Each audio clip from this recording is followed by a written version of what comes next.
ஒருத்தர் மீது தவறான கருத்து வந்து பரவிட்டே இருக்கணுங்கிற மனநிலையிலேயே இருக்கிறவங்க நம்ம என்ன செய்யறது? அதாவது சீமான் அவர்கள் வந்து ஒரு திருக்குறளை வந்து மேடைதோறும் பேசி வருகிறார். முக்கியமா கல்வி சம்பந்தப்பட்ட ஒரு திருக்குறள். இதுல மாடல்ல மற்றையவை அப்படிங்கிற ஒரு வார்த்தையும் சொல்லிட்டு, உலகத்திலேயே மிக சிறந்த செல்வம் கல்விதான், ஆனால் மாடும் நம்முடைய செல்வம் அப்படிங்கிற ஒரு கருத்தை வந்து முன்வைத்து வருகிறார் சீமான் அவர்கள். பலர் மாடு வந்து திருவள்ளுவர் சொல்லலை அப்படின்லாம் சொல்றாங்க.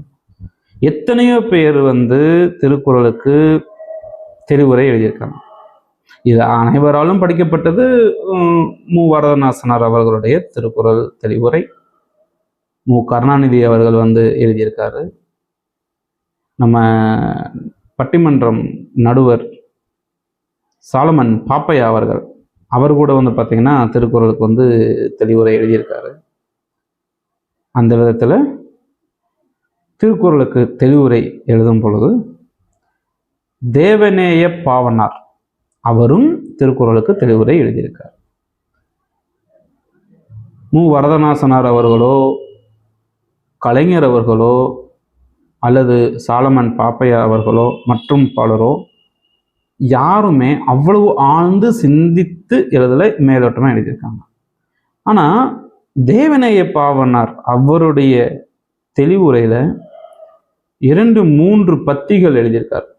தெளிவா செல்வம் தான் சிறந்ததுன்னு சொல்லிட்டு மாடு பத்தி சொல்லியிருக்காரு, எப்படி மாடு செல்வமாகுங்கிறதையும் சொல்லியிருக்காரு. தேவநேய பாவனர் அவருடைய தெளிவுரை திருக்குறளுக்கு, முக்கியமாக இந்த ஒரு திருக்குறளுக்கு என்ன அப்படிங்கிறத நீங்களே ரிசர்ச் பண்ணி பாருங்க. செந்தமிழன் சீமான் அவர்கள் படித்தது தேவநேய பாவனர் அவருடைய தெளிவுரை.